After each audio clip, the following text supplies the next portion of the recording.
इस वीडियो में हम समझेंगे यूनिट 5 हेनरी फेयोल। शुरू करते हैं। एक परिचय। लोक प्रशासन सामाजिक विज्ञान के विभिन्न विषयों से जुड़ा है। इसका उद्देश्य राजनीतिक, दार्शनिक, नैतिक और व्यवहारिक मुद्दों को संबोधित करके सार्वजनिक संस्थानों को मजबूत करना है। अलग अलग दृष्टिकोण सार्वजनिक संस्थानों को संचालित करते हैं, जिनके लिए अलग अलग समाधान की आवश्यकता होती है। लोक प्रशासन में विभिन्न सिद्धांत इन दृष्टिकोणों को पूरा करते हैं। इन सिद्धांतों की जड़ें इतिहास, राजनीति विज्ञान, कानून, सरकार और प्रबंधन जैसे विषयों में निहित हैं। हेनरी फेयोल संगठन के शास्त्रीय सिद्धांत में एक प्रमुख व्यक्ति हैं, जिसका लक्ष्य संगठन की एक सार्वभौमिक संरचना तैयार करना है। 2. फेयोल का करियर।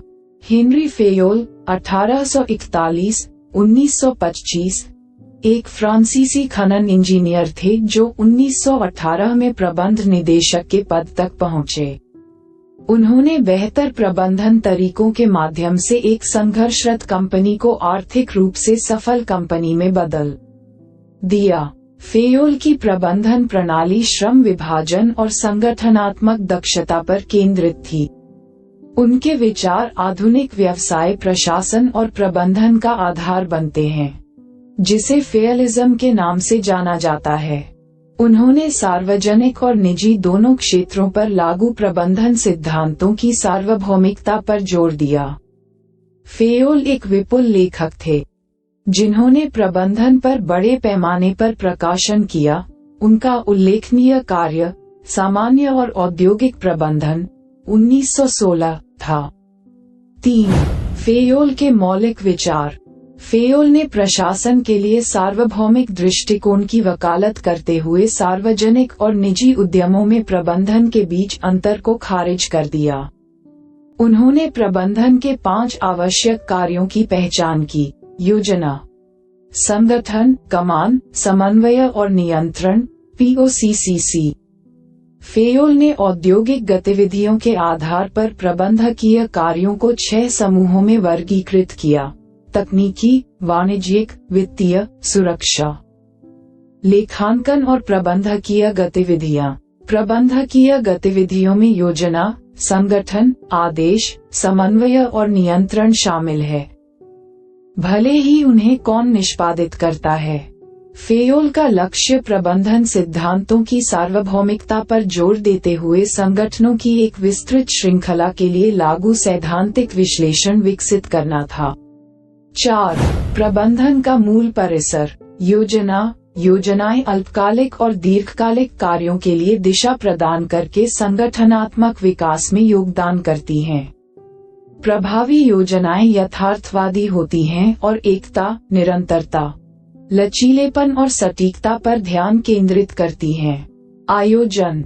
इसमें संगठनात्मक उद्देश्यों के अनुरूप भौतिक संसाधनों और मानव पूंजी दोनों की व्यवस्था करना शामिल है। समन्वित गतिविधियों को सुनिश्चित करने और पुरस्कारों के माध्यम से कर्मचारियों को प्रेरित करने के लिए एकल प्राधिकरण की स्थापना की गई। आज्ञा। आदेश की कला सामान्य सिद्धांतों पर आधारित है और इसके लिए कर्मियों के गहन ज्ञान की आवश्यकता होती है। प्रबंधकों को एक अच्छा उदाहरण स्थापित करना चाहिए और समय समय पर ऑडिट के माध्यम से अक्षम कर्मियों को खत्म करना चाहिए। समन्वय। गतिविधियों में सामंजस्य स्थापित करने और यह सुनिश्चित करने पर ध्यान केंद्रित किया जाता है कि विभाग संगठनात्मक उद्देश्यों के लिए मिलकर काम करें। नियंत्रण। उचित समय सीमा में कमजोरियों को दूर करने का लक्ष्य रखते हुए योजनाओं और उद्देश्यों के अनुरूपता स्थापित करता है। प्रशासन के आवश्यक तत्वों का सारांश। निरंतरता, लचीलेपन और एकता के साथ भविष्य के कार्यों की योजना बनाएं। मानव और भौतिक संसाधनों के साथ औपचारिक प्राधिकरण संरचनाओं को व्यवस्थित करें। कर्मियों के बीच कमांड कार्रवाई। संगठन के भीतर प्रक्रियाओं और तत्वों का समन्वय करें। नियमों और प्राधिकार का पालन सुनिश्चित करने के लिए नियंत्रण। 5. संगठन के सिद्धांत। कार्य का विभाजन, व्यक्तिगत क्षमताओं के आधार पर विशेषज्ञता से दक्षता आती है। प्राधिकरण और जिम्मेदारी। प्राधिकरण जिम्मेदारी के साथ आता है और इसमें पुरस्कार और प्रतिबंधों के साथ शक्ति का प्रयोग शामिल होता है। अनुशासन। समझौतों का सम्मान सभी स्तरों पर आज्ञाकारिता और कार्यान्वयन सुनिश्चित करता है। आदेश की एकता, भ्रम से बचने और बेहतर प्राधिकार बनाए रखने के लिए आदेश एक पर्यवेक्षक से आना चाहिए। दिशा की एकता। एक योजना को समन्वित मजबूती और फोकस के लिए संगठनात्मक प्रयासों का मार्गदर्शन करना चाहिए। व्यक्तिगत हित को सामान्य हित के अधीन करना। संगठनात्मक हितों को व्यक्तिगत हितों पर हावी होना चाहिए। पारिश्रमिक। विभिन्न कारकों पर विचार करते हुए उचित मुआवजा नियोक्ता और कर्मचारी हितों के बीच संतुलन बनाए रखता है। केंद्रीकरण। पहल की डिग्री शीर्ष प्रबंधन द्वारा निर्धारित की जाती है। केंद्रीकरण विभिन्न संगठनों में भिन्न होता है। अदिश श्रृंखला, पदानुक्रम। संचार उच्चतम से निम्नतम स्तर तक वरिष्ठों की एक श्रृंखला का अनुसरण करता है। आदेश कर्मियों को उपयुक्त पदों पर रखकर भौतिक और सामाजिक व्यवस्था स्थापित करता है। समानता। व्यवहार में न्याय और दयालुता अच्छे कर्मचारी नियोक्ता संबंधों को बढ़ावा देती है। कार्मिक के कार्यकाल की स्थिरता। कर्मचारी स्थिरता संगठनों में अक्षमता को कम करती है। पहल। नए विचारों को प्रोत्साहन कर्मचारियों को प्रेरित करता है और सम्मान और अनुशासन स्थापित करता है। Esprit day corps. कर्मियों के बीच सद्भाव संगठन को मजबूत करता है। 6. फेयोल के सिद्धांतों का प्रभाव। संगठनों में दक्षता और सुदृढ़ कार्य प्रणाली स्थापित की गई।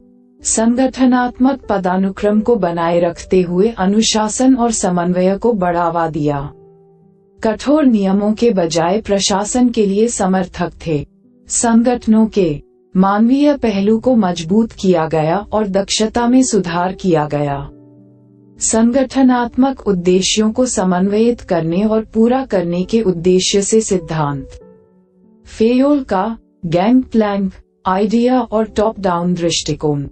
संगठनात्मक संचार और दक्षता में सुधार के लिए गैंग प्लैंक की अवधारणा पेश की गई। गैंग प्लैंक ने मध्यवर्ती परतों को दरकिनार करते हुए वरिष्ठों और अधीनस्थों के बीच सीधे संचार की अनुमति दी। फेयोल के शीर्ष स्तरीय प्रबंधन पर ध्यान केंद्रित करने के कारण उनके सिद्धांत को टॉप डाउन दृष्टिकोण के रूप में लेबल किया गया। संगठनों के प्रबंधन के लिए एक सामान्य सिद्धांत के विकास पर जोर दिया गया। आपको इस वीडियो के नोट्स pmkclasses.blogspot.com पर मिलेंगे। लिंक विवरण बॉक्स में दिया जाएगा, कृपया इसे देखें। धन्यवाद।